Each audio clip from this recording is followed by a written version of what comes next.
Okay, I'm glad everybody's here. This is our sixth episode of Trio Talks, where we regularly interview people who work in the field of trio, and then we also interview people who are trio alumni. And for anyone to be classified as a trio alumni, they have to at least participated a lot or a little in any of Trio's seven programs.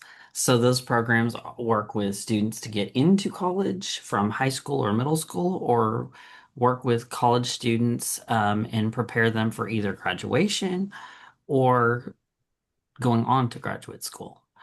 Um, so we're lucky that Philip just got off the plane. He had a good time at the French Open, and he's now here. So, Philip, I'm glad you're here. So, did you get through customs and everything well?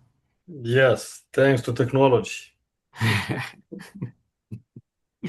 So, today's guest is going to talk about how their life is better as a result of participation in a trio program. So, one of the things we like to highlight is a person being able to be successful either in their career or being able to be successful as far as having more income as a result of attaining a career as a result of participation in a trio program. Today's guest is someone that's really, really cool. I've heard them a couple times speak. We may or may not be 1 degree of separation from Chance Owen. We may or may not. Everybody loves Chance. Before the show was called Everybody Loves Raymond, it was called Everybody Loves Chance. So we also may have a fascination with the Catalan architect Antoni Gaudi. We may or may not. So. Uh, I will hand it over to Philip to do the introduction for our guest. Thank you, Cameron. So it's my pleasure to introduce to you guys our sixth guest, Dr. Mike Davis. And although a bit lengthy of an introduction, I think it's very um, some useful knowledge. And please bear with me as we get through this. So Dr. Mike Davis, he is an associate professor of criminal justice in the Department of Behavioral Sciences here at Southeastern Oklahoma State University in Durant, where he also serves as the special assistant to the president for compliance. As a trio upper bound math science alum, Dr. Davis was a first generation college graduate and has spent his entire career in the field of post secondary education after obtaining a law degree from the University of Oklahoma and later obtaining a PhD in leadership from the University of Cumberland in Williamsburg, Kentucky. Dr. Davis has served on the board of governors of the Oklahoma Bar Association and is currently an associate member of the Oklahoma Board of Bar Examiners. He is an active behavioral science researcher in the areas of emotional intelligence, affective science, the study of emotional experience, and the connection between empathy and effective organizational leadership. He has won multiple accolades for his research, including the Faculty Senate Award for Outstanding Research and Scholarly Activity in 2023 and the Oklahoma Bar Association's Maurice Merrill Golden Quill Award for his Oklahoma Bar Journal articles in 2018 and 2023. As a university compliance officer, Dr. Davis has more than a decade of experience as a Title IX coordinator and equal employment opportunity officer. He founded his own civil rights consulting firm, Equity Consulting LLC, in an effort to assist post-secondary educational institutions across the state to meet their training requirements and investigative challenges across a wide range of civil rights compliance matters. For this work, he has been recognized by the Journal Record as an Achiever Under 40 in 2022 and was added to the Power List of Young Legal Professionals in Oklahoma in 2023. Davis spoke as a student speaker during Trio Day at the state capitol back in 2007 and continues to be a passionate advocate for assistance and mentorship to students with disadvantaged backgrounds. In his capacity as an associate professor, Dr. Davis is a designated mentor in the McNair Scholars Program at Southeastern Oklahoma State University and the mentor in the John Massey Leadership Scholars Program, which is a scholarship endowment targeted to high potential students who have overcome hardship in their lives. While a student at Colbert High School in 2001, Davis was recruited into the Upper Bound Math and Science program at Southeastern Oklahoma State University by academic advisor Tony Lurling. The program director was Michelle Hockersmith. He continues to be in touch with both today, and his doctoral dissertation was inspired by a presentation Hockersmith gave to resident assistants in 2005. In April of this year, Dr. Davis was selected by the US State Department and the Poland US Fulbright Commission for the prestigious Fulbright US Scholar Grant to teach abroad in Warsaw, Poland. He will begin these responsibilities in the spring of 2027 and stay for 4.5 months and will be teaching organizational leadership classes at Lazarski University in Warsaw. Dr. Davis resides in Durant with his wife Kathy and 3 cats. Mike, welcome. Thank you. Um, It's a little long-winded as a introduction goes, isn't it? yes, I was debating about leaving some part out, but then I told Cameron, you know what? I think all of this is beneficial and useful to know. And I have one thing to add to that introduction. He was our 2026 Trio Achiever at our of the year for our Oklahoma Trio Association. The, So the you Walter left O. that Mason. out. The Walter O. Mason. That's right. Yes. so, Mike, I don't want to say before we start, we already have started, and the first question I want to ask you, as obviously you know me and my background as someone who's coming from the part of the world, not only that you are going to be in spring, but you Sure. very often go across the sea and travel around Europe. Uh, you want to tell us, I don't know, maybe the most recent travel experience, anything funny, anything not funny, anything that is a highlight of your very last trip? You know, that's what my wife and I do, is we like to travel. We're privileged to have that opportunity. Mhm. And we travel often with the university. Dr. Kyle Lincoln here at Southeastern heads up our study abroad program, including short-term study abroad. And so, takes students for 2 week long trips to Europe or Central America. And we have the good fortune to be able to tag along on some of those trips. So we just got back about a week ago from a Mediterranean sojourn, if you will, to 4 different countries, along with, I think, 4 Southeastern students, a couple of Southeastern staff members, Kyle Lincoln, and then like his brother from Michigan. And so we went to Barcelona, Spain, then along kind of the French Riviera in Ah, Nice and Marseille. can be that. Absolutely. Had the good fortune to be able to do a little day trip to Monaco just to see how the rich people live. And then we finished out the trip doing the classic uh, Leaning Tower of Pisa photos and spent the night in Florence before we flew back. So it was a fantastic little opportunity to see that Mediterranean corner of the world, to give that experience to some students, which I think, you always have to be giving back if you have the fortune and luck to be able to explore the world. Uh, and and you're asking for something funny. I'll tell you one thing funny that happened, which is we bring the flag of the university with us so we can do a group photo. And we had this lady, we didn't have anybody to take the photo except a stranger. So we handed a phone to a stranger, and she took a photo of us in front of the Leaning Tower of Pisa, getting absolutely no context, not the full tower, no lean is visible in the photo at all. It just looks like we're standing in front of a random building. So kind of, if you're going to take a photo of people in front of the Leaning Tower, zoom out, right? Like we want the tower in the photo for a reason, but that was just a little funny. And we never were able to get the photo retaken or anything because we were in a rush. So that's the only photo we have of our group in front of that iconic world monument. You didn't get to ask her to retake the picture?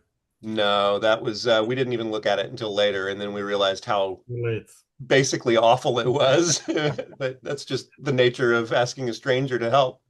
She was very gracious and very kind, but it was an awful photo. Yeah. Well, now let's go back into the trio stuff Yeah. and see if you can tell us on your part, from your perspective, what role did trio play uh, in where you are at today? Well, that's a good question. And, I always have kind of an unconventional answer. My parents always raised me like, you're going to go to college, right? Like that, I had like this piggy bank when I was a 4-year old. And my mom was always like, if you ever have spare change, you put it in your college fund, and it's this piggy bank. And so I thought you could go to college on like $13.40 or something. I thought I was rich, and but that was always the idea, was that I was going to go to college. But yeah, I was first generation, low income family, and my parents had not gone to college. I joke that my dad he enrolled at Tulane in New Orleans when he was in the military, and like he died when I was 9 years old of cancer. So I was never able to ask him questions about this. And the everyone thought that he at least had like a credit or something on his transcript from Tulane from that one class or whatever classes he enrolled in. So a few years ago, about 4 years ago, I wrote an email to the registrar at Tulane University and I asked, "Hey, can I get my dad's transcript?" And turns out you can do that pretty easily. FERPA only applies to living people. And so they just shot it over to me.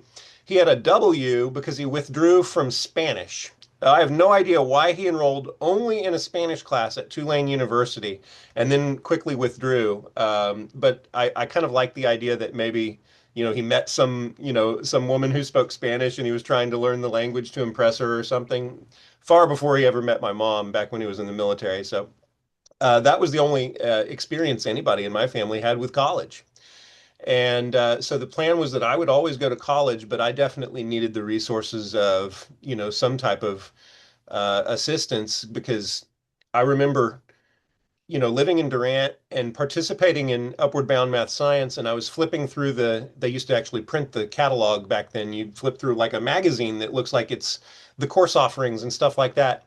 And I didn't even know what an undergraduate was or a graduate. I was like, why is there classes for people who've already graduated? That doesn't make any sense. So just making like heads or tails of a college catalog was a foreign language to me. And it was that kind of stuff that Upward Bound helps you with, and Upward Bound helps you navigate. I don't know, what classes should I take? What methods can I use to pay for those classes? But my answer really is what Upward Bound did for me was a lot more related to confidence and ambition than it was academics. Had a decent head on my shoulders when it came to getting the grades. Had absolutely no head on my shoulders when it came to making friends, speaking to people without being cripplingly shy. And, these days people interact with me, they might never have known that when I was a high schooler, I was almost a friendless high schooler. And those people exist and they walk among us, right? And I was one of them. But I didn't have a social life. I didn't drive a car until I was 19 years old. I wasn't going over to friends' houses. You know what I mean? Like there was a whole social aspect or coming out of your shell aspect that was hugely important to me as a result of the summer program of Upward Bound, living in actual college dorms, having a roommate, interacting with people who are my peers and my age, but a little bit outside of the typical school context. And if it weren't for that, I would have had to do all of that my first year of college instead of, you know, with that kind of introductory couple of years to develop some semblance of a social life and social confidence and, talking to girls and asking people out. I was a complete novice at it, hadn't ever done it. And so that's one of those things that Upward Bound does, whether folks realize it or not, is you're taking people from all these walks of life and giving them friends. instant friends, people who I'm still friends with today. And that was the single biggest change in my life as a result of Upward Bound. Uh, Funny enough, as we speak, we do have upper bound students here in our building Yeah. today and this week and for the next few weeks. I imagine a lot of your colleagues who are normally on these, should I call it a podcast episode, are busy with Upward Bounders right now. Yes, yes. Well, that's quite a story. Now, do you recall the time when you would say specifically or overall? Because for all of us, it's different. We might have a specific situation that was a turning point, but it may be the entire experience in general where, say, the trio helped you stay in school and stay where you at versus no, this is not for me. I'm going back home and I'll do something else with my life. I think, you know, part of the deal was back then we had, the bridge program, and there were these moments in Upward Bound where we would get to take a trip to a place we'd never been. We went to St. Louis, for example. These days, what's in St. Louis? I don't know. There's the Cardinals, right? There's a big arch there. There's a few touristy little things you can do. What did we do when we were in St. Louis with Upward Bound Math Science? We toured a teaching hospital at Washington University, and I got to see a dead body because they had cadavers at this med school. And in terms of like, so it like exposed me to something I'd never seen before. That at least as a kid, I was 17 years old at the time. That was kind of rocked my world, and I really thought I was going to go into like the hard sciences. I was a nerdy kid. I had gone to space camp. I wanted to be like an aeronautical engineer, or who knows, go into medicine or something like that. That is not at all what happened. Turns out I'm much better at words and letters and writing. And so I went and got a law degree, but I was very science minded, science oriented at the time. And, when you get to see something that you feel like, oh, very few people have had this experience. I am looking at, a cadaver, and we're talking about, anatomy and physiology and dissections and things like that. And I was like, this is a whole other world. This ain't high school anymore. And so that was like a motivator.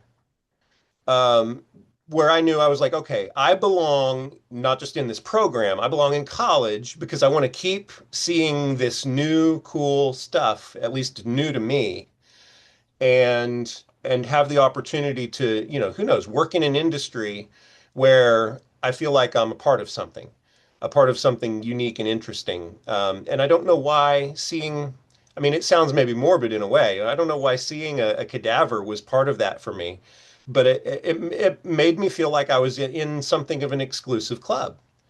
And the rest of my college education and then going on to get advanced degrees has been a little bit of that ambition born of I want to be in that exclusive club also. Yeah. So was that before or after you decided that you're gonna go for a law degree? Way before, way, way Way before. before. So I had maybe no that idea. triggered that, and maybe that's why you wanted to study what you ended up studying. Yeah. And my kind of pre-college classes that I had over the Upward Bound experience had a writing component, a much heavier writing component than I even had in high school, which is where I kind of got in touch with the fact that I actually have a skill for that, or a talent or something. And that eventually turned into my first major, which was nothing in the sciences. It was my first major was English, and it morphed into political science eventually, but I was a writer. And I knew it within my, first, definitely by the time I was a college freshman, that I had a knack for it. I enjoyed it. And people don't realize this, but what a lawyer does all day, other than, we see the stuff on TV about courtrooms and stuff like that, but really the work is writing. It's writing motion briefs, it's writing pleadings, it's writing wills and trusts. It's all writing. And I do it, even as a compliance officer today. And again, got my feet wet with serious writing components in my education through Upward Bound, even more than I did, in a regular like high school English class. Nice. And I do like your reasoning behind it, because not always, as we will agree, not always there has to be a negative or a challenge that made us stay where we are. But in your case, it was the motivation, experiencing something that Yeah, told you that this is where I belong, this is what I want to do, and thanks to being part of this program, I get to do it. that's right. Yeah, Yeah, I would be able to go home and tell my parents, hey, Upward Bound showed me this today. And my mom would ask me questions like, where do you learn this stuff from? And I'm always like, you know, having to rattle off which on teacher the or internet. which, yeah, and it just made me feel like I was a part of something special. We So, in my biology class with Upward Bound, we went and caught dragonflies and we looked up their scientific names and we pinned them to a board. I'd never know that's not something I got to do in school. Yeah. so those are some really captivating moments, I feel like, that you're describing. Who were the people that were working for Trio at that time who truly like stood out to you and who truly helped you? Yeah. I mean, the principal individuals would have been people like Susie Hayworth, people like Tony Lehrling and Michelle Hawker-Smith. They were all, Larry Dresser. A lot of people might remember Larry Dresser from when he was the director of a lot of Upward Bound programs at Southeastern. He's, since retired, and there were a lot of very important people involved. And I remember all of them. And I try to, name drop them when I can, because if they're instrumental in your experience, then need to give praise where praise is due. But everyone I just listed, as well as there was a guy named Jim Harmon, who was a longtime professor at Southeastern. For Upward Bound, he taught a graphics design class, and we learned Photoshop. I'd never, used anything as powerful as Photoshop in my life. He introduced us to all this photo editing stuff, stuff I still use today. Jim Harmon, God bless him, he still walks around campus sometimes in his retirement. He's 80 something years old. He looks the exact same as he did when I met him. Just the healthiest dude, and I'm always inspired by people like that. Well, I will have you know that in 2022, he brought in a student into our office and said, "This guy wants to be in college." And it had been forever since I'd seen Jim Harmon. And I know him outside of, you know, when I was a student. I never had him as a student, but I knew who he was. Yeah, But he now goes to my church, and I keep him in contact on that with that student. That student had no car. He picked the student up. It was a student, who had life experience coming back to school, and that student is still going. And actually, I just got a text message from them, but they are still active, and Jim Harmon is still giving back, even in his 80s, and he does look exactly the same. It's crazy. Like he's very modest too. That's what I like about him as well. and I've got a couple of other people I need to name too, because Al White was the very first director of talent search at Southeastern. He was in the trio world when I was a student in Upward Bound, and he was always kind of on the periphery to me. I didn't get to know him better until later, but a lot of people know Al White. Just kind of a pioneer of trio, especially locally. And one of his successors, who led talent search at Southeastern for a long time, was Brina Ford. And I worked with Brina after I was a student, and then I was off in law school at OU. Brina called me in the middle of the day one day. I knew her fairly well. We, had been on each other's periphery at the university before I went off to law school. And she needed somebody to talk to ODSA about Robert's Rules of Procedure and parliamentary procedure for holding business meetings. And she was like, "Well, I know this guy that's in law school." And so she called me, and that was the first time I ever met OSDA folks, ODSA folks. And it was all because they wanted to learn Parley Pro, and they were having a committee meeting or something in Norman, and it was very easy for me to just walk a few blocks and talk about Robert's Rules of Procedure with them. And I remember that really, really well because I walked into the room and they were finishing up their prior meeting, and I leaned against a stack of metal chairs and I knocked them all over, and it made a huge ruckus. And I said, "Oh well, Mike Davis is here now," you know.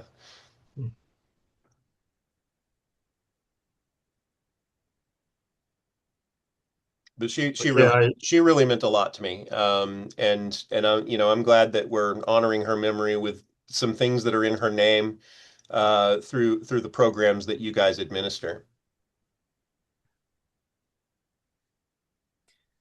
I do have a role play situation for you. You ready? I'm ready. Okay.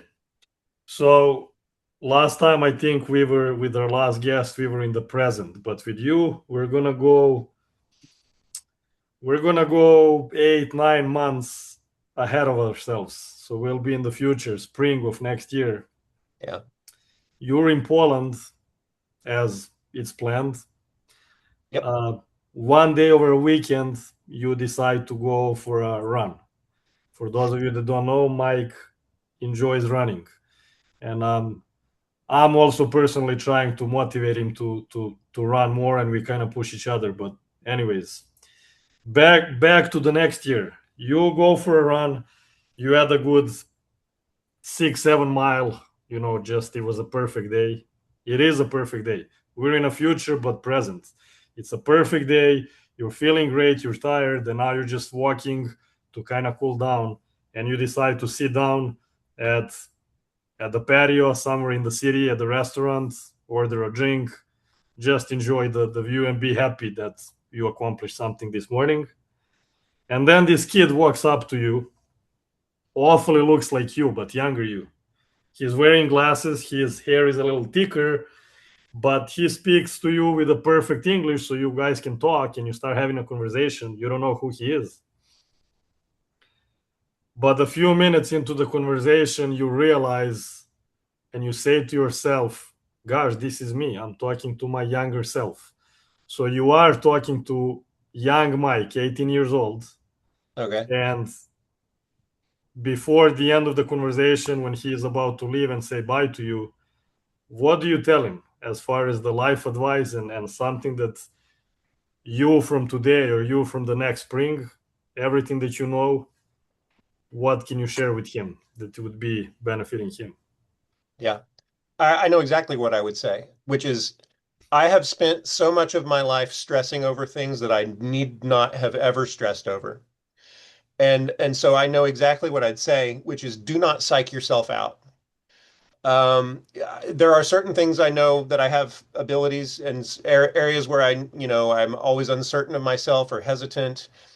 I would tell that dude that when you go to bed at night and you're worried about the next morning, or you're worried about a conversation you have to have, or you're enrolling and you don't know what class to take, or you don't know what major to pick because for the life of you, you go through the catalog and you can't figure out what career you want. I went through that for like 2, 3 years.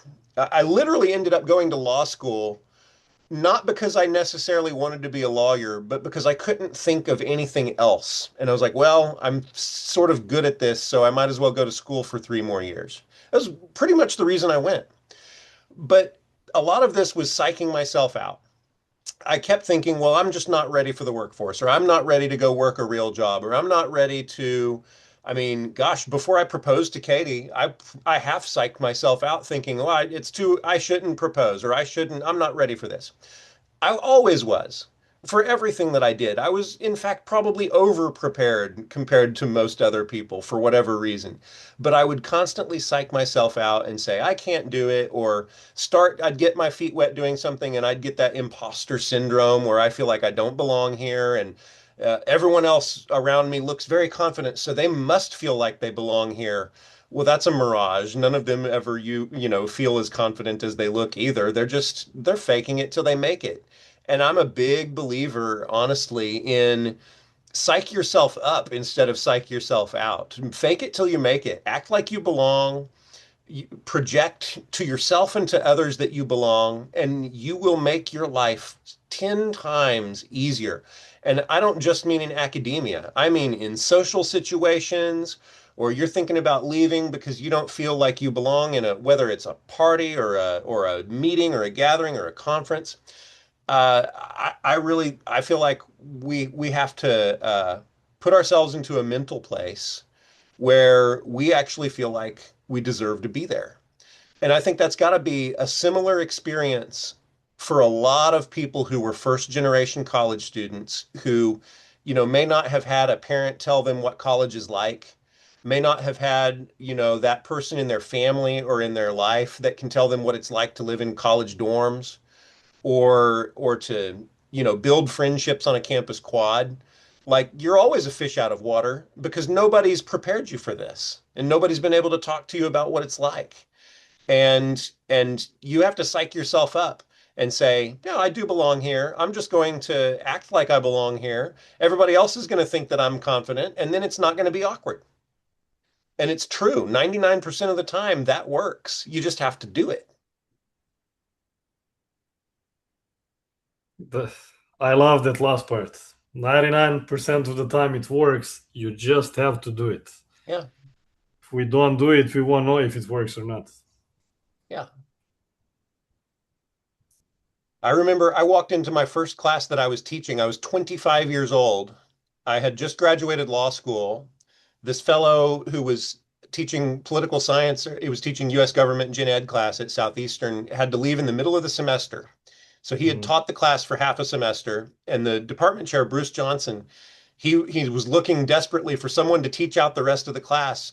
And he said, Mr. Davis, you have a law degree, you can teach this class. And I was like, well, I'd be honored to, and that'd be great. Do you have any lecture notes? And he's like, no, we don't have any lecture notes. You create those yourself. So I literally was in that boat, right? Where I had to walk into a classroom as a complete stranger to these students that are only 3 or 4 years younger than me and act like I belonged there. And if they felt, or I knew from the beginning, if they smelled blood in the water, they'd eat me alive. Or if they Mm. knew this was my first time teaching, I would never, live it up. So I had to walk in there and just kind of project like I knew exactly what I'm doing when I did not. That I was, that I knew all of the information from the textbook, which I did not. But you walk in there with a certain aura or confidence about yourself, and people don't question it, and it works 99% of the time. That's awesome. I'm gonna let Cameron take us into the so-called segment 3 of the talk. Well, I really like what you've had to say, Dr. Davis, and I like that you have really tied it into people that you remember, and you said that you give people tribute to for the work that they did to you because you name drop, and you said that when you're on trips, you pay it forward. And so it kind of goes into this section that we call where we're teaching how, through the experience of the speaker, how you give back or how you practice gratitude. And so, what are the things that you do routinely that keep you in that attitude of gratitude to give back? Because it seems like you have an awareness and an intention of wanting to give back because you've kind of used some key phrases that really led into this gratitude section. Well, I mean, growing up and Upward Bound was no different, really.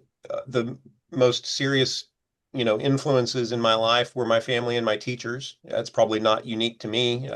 Your family and your teachers are very often the biggest influence in your life. And so I think at a certain point, even when I was in the middle of law school, still trying to figure out, do I want to be a lawyer? What do I want to do as a career? I kind of realized, teaching is where it's at.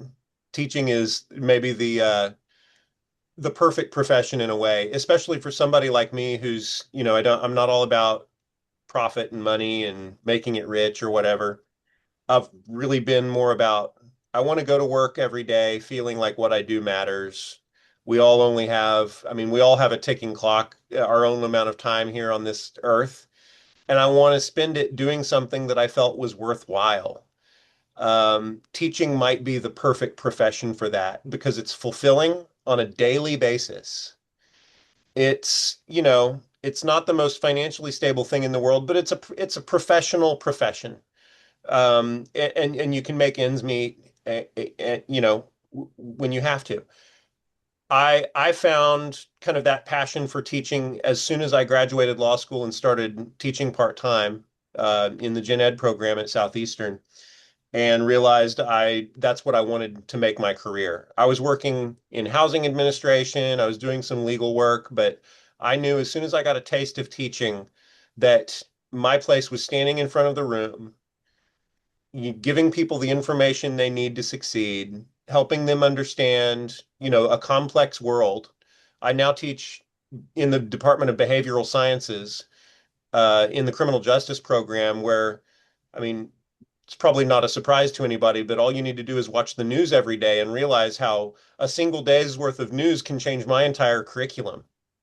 A new court case or a new, viral video of a police encounter or something like that uh, changes what I do on a daily basis. So it's new, it's interesting, it's important to the students.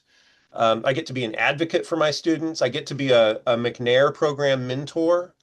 And all of that's giving back, but it's not like I woke up one day and said, well, I need to figure out a way to be charitable and philanthropic in the way that I carry myself in my professional.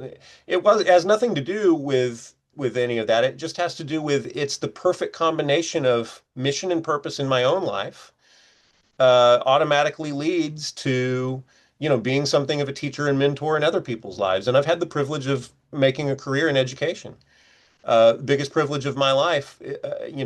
I don't know how different because I've never taught at the Common Ed level. I've never taught, in a high school or an elementary school, but I find the work fulfilling in part because it is exactly that type of person who helped shape me into who I am and give me the opportunities that I had. So it's very hard for me to envision doing something else. And it also means that I'm no stranger to the trio folks, right? Like I see you guys on campus every day. I see the very people who plucked me out of Colbert public school system and put me into the Upward Bound program and changed the trajectory of my life, whether they realized it or not.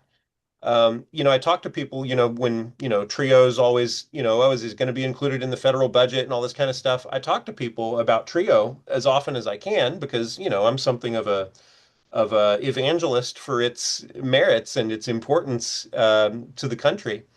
And I was talking to a friend of mine, and he said, "Well, I wasn't in trio; I was in Upward Bound." Like, well, newsflash for you, buddy, but you were in trio, right? But the public, like, it's hard for them to wrap their minds around. It's not that complex, but they don't understand the distinctions or the utility or the importance of it or even how the programs work, and I think that the more we talk about them, the more we evangelize their merits, the more I talk about how it affected me. And we also need to talk more about, it's not just academics and it's not just college readiness. It's largely that, but for me, like, the biggest things I got out of it have to do with being fulfilled as a person and developing friendships and relationships and collegial, interactions in a way that I was very under prepared for when I started. Well, I think that goes back to it takes a community to raise Yeah. the next generation of who we want and what we're going to be and the ideals and intention and motivation for the future. And so you touched base on everything that really I want this interview process to be. And I'm very grateful that you agreed to talk with us, and I think you've done a wonderful job. I think you represent really well what that younger self that's still in Warsaw, I hope that younger self, I hope your younger self gets out of Warsaw somehow, without a passport and time traveling and all that. But that younger self that's stuck in Warsaw, you've been very progressive and intentional about getting to where you're at now and still aware of what got you there, which I think is not everyone does that. So you've done a really great job of telling that entire process and pathway to where you're at today. But by the way, his younger self is not stuck in Warsaw. He just happened to be there. In fact, I don't think that he was struggling in life at all, but he was just having a genuine conversation with current Dr. Davis. And so he just got some piece of advice. Well, I just kind of spilled the tea on that's the McNair project for this summer. It's figuring out time travel. So sorry about that. Sorry.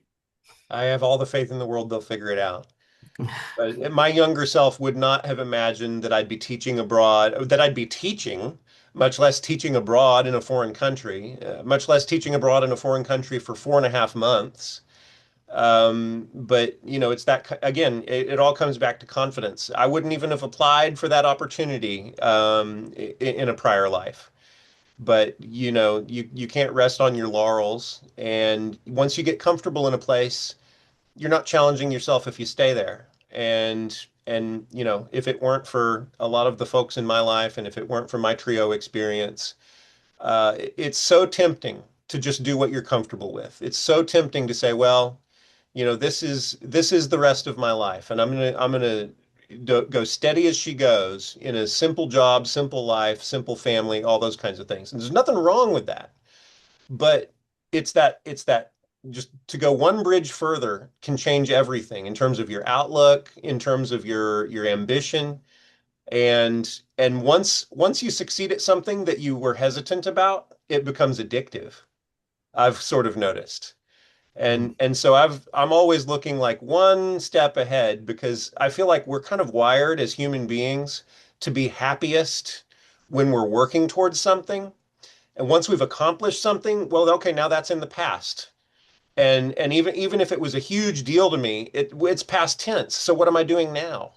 I think we're wired to always be looking one step ahead, even if we sometimes have a crisis of confidence in being able to actually make that step.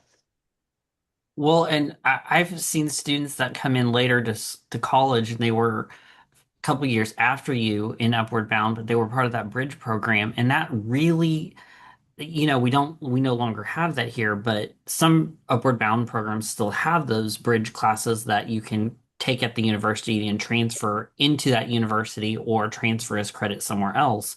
But those few classes that they succeeded at in Upward Bound Bridge did prepare them better for college than someone who had not had that. And I see it in little Yeah. ways, but I see it and it gave them maybe they've had a couple of rough semesters and then those passing grades from Upward Bound Bridge really helped them keep their financial aid or help them advocate when they may have had to appeal their financial aid or it helped their GPA overall. Those that program specifically Upward Bound Bridge really I think it really did help a lot of people Yeah. transition to Southeastern or other programs that they continued at. Even in ways that is hard for all of us who work in the world of a college or university to understand. Like, I'll give an example. One of my bridge classes was college algebra, and I was severely underprepared in math. I went to three different high schools. My family moved around a lot, and for whatever reason, math just never stuck with me, and I was bad at it. So I was enrolled in college algebra, and I was going to fail. Yeah, it was halfway through the semester. I was going to fail, not for lack of trying, but just I was not prepared for it.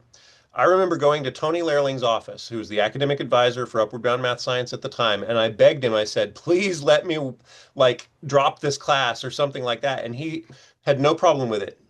Sometimes somebody might argue with you and say, no, stick it out, see what kind of grade you get. He knew I was telling the truth, that I was going to fail. And I knew that, Upward Bound was set me up into that class and got me enrolled in that class. It was no problem to say, okay, we'll put a W on your transcript. You'll withdraw from that class and you'll try again next semester. It was a huge relief and a weight off of my shoulders. I thought I had screwed up my start to college. I thought I had royally screwed it up. All I needed was Tony to say, "It's okay, withdraw." And it just, you know, I can't imagine like how much of a failure I would have felt if my one of my first college grades was an F. So sometimes it's even stuff like that, like saying, "No, it's okay to withdraw from that class. It's great. You do that." I just want to encourage everyone on this call. Use the chat box if you have any questions or comments for Dr. Davis, and we will read it out loud.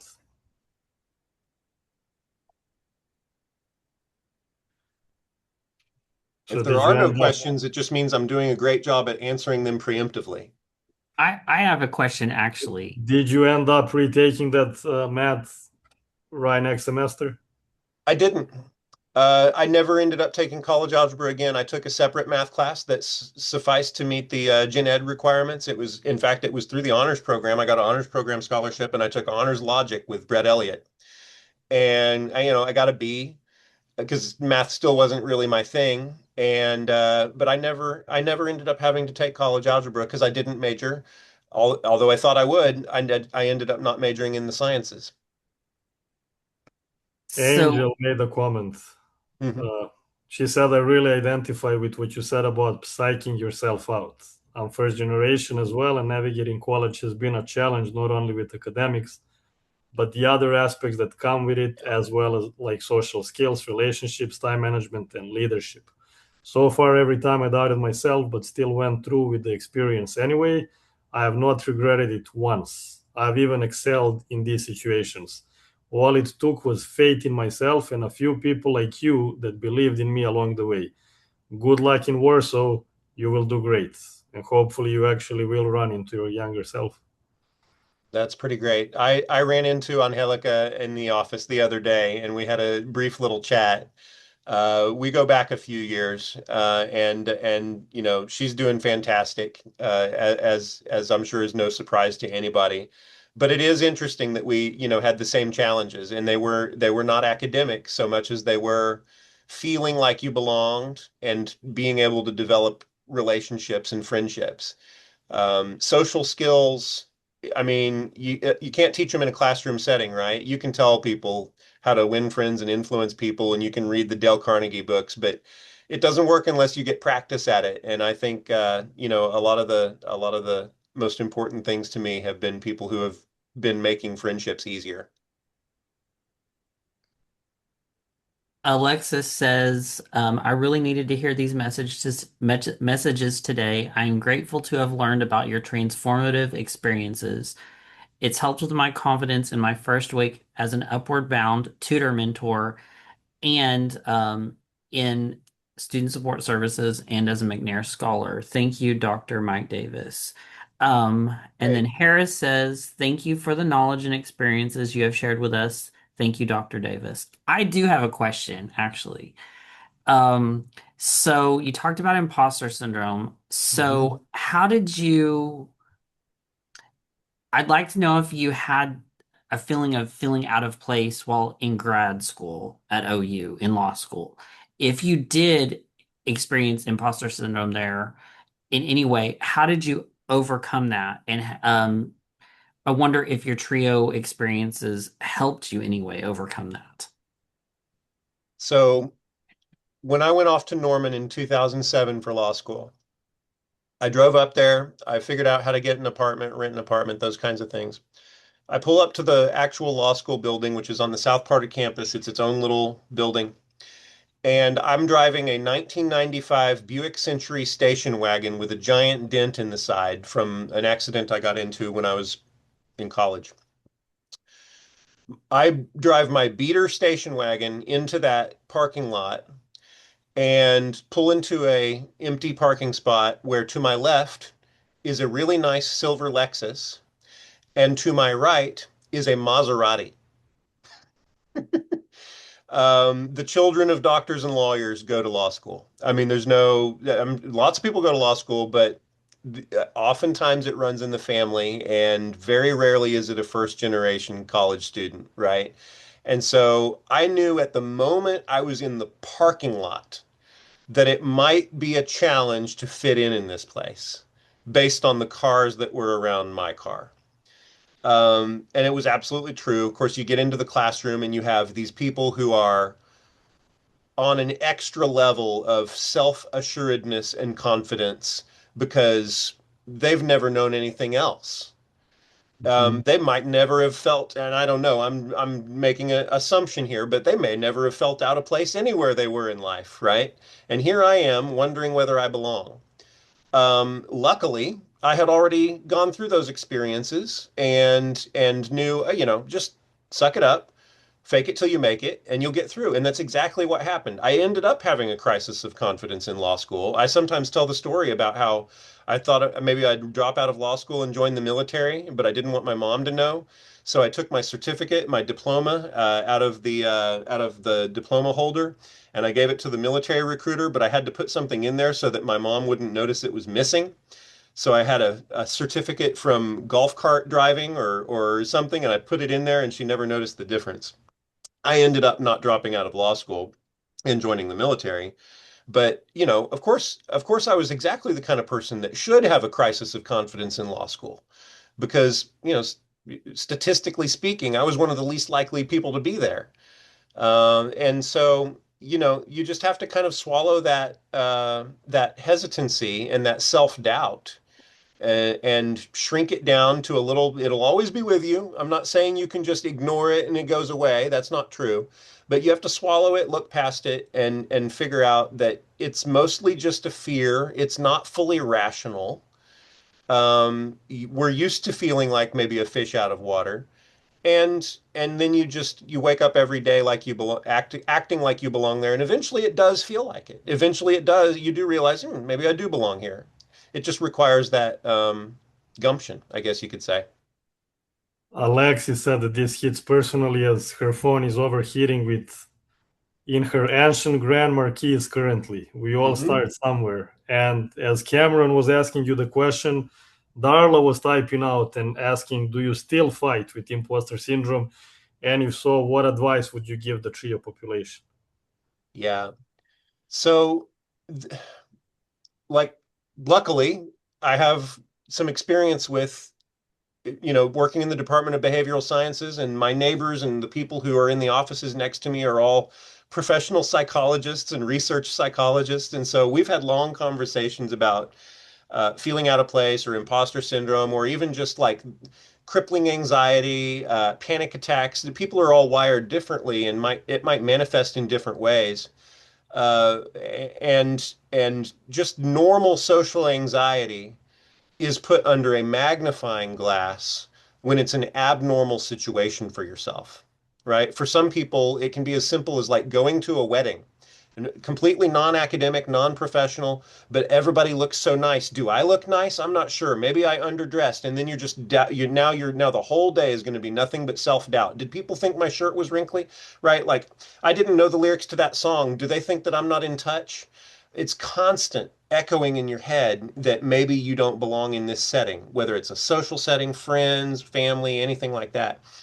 And the only way that I have found useful is is this play like you're an actor and you're playing an actor who belongs in this space. And so you put on the pose, right? You put on the face, you nod your head knowingly, you know you're dressed for the part, right? And it is taking the concept of fake it till you make it and almost turning it into like this Hollywood version of I'm gonna act like I'm James Bond out here if I'm at a wedding. I'm gonna act like I'm uh, you know a Hogwarts professor if I'm standing in front of the classroom. Not because you really are and you know you really aren't, but that fake it till you make it is not it's not lying to yourself. It is the mental space that you must put yourself in to succeed in that moment. And it works.